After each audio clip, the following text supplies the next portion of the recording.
ஒகேனக்கல் வனப்பகுதியில் கள்ளச்சாராயம் காய்ச்சியதாக இருவரை வனத்துறையினர் மற்றும் காவல்துறையினர் கைது செய்தனர். ஒகேனக்கல் வனப்பகுதிகளில் அத்துமீறி நுழைந்து கள்ளச்சாராயம் காய்ச்சப்படுவதாக மாவட்ட வன அலுவலர் ராஜாங்கத்திற்கு ரகசிய தகவல் கிடைத்தது.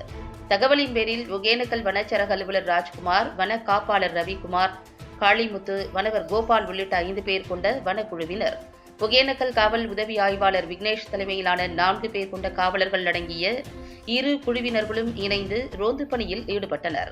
அப்போது ஒகேனக்கல் வனச்சரகத்திற்குட்பட்ட இருசன் கிணறு பகுதியில் 2 இடங்களில் கள்ளச்சாராயம் காய்ச்சியதாக அரண்மனை பள்ளம் பகுதியைச் சேர்ந்த காளியப்பன் மகன் வடிவேல், மாதப்பன் மகன் காளிமுத்து ஆகிய இருவரையும் கைது செய்து கள்ளச்சாராயம் காய்ச்சுவதற்கு பயன்படுத்திய பாத்திரங்கள் மற்றும் பொருட்களை பறிமுதல் செய்தனர்.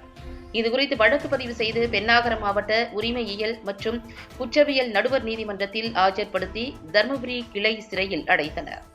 வனப்பகுதிகளில் அத்துமீறி நுழைந்து தங்குவது, வன விலங்குகளை வேட்டையாடி இறைச்சிகளை விற்பனை செய்வது, வனப்பகுதிகளில் சமைப்பது மற்றும் கள்ளச்சாராயம் காய்ச்சுவது போன்ற குற்ற செயல்களில் ஈடுபடும் நபர்கள் மீது கடுமையான நடவடிக்கை எடுக்கப்படும் என மாவட்ட வன அலுவலர் ராஜாங்கம் எச்சரிக்கை விடுத்துள்ளார்.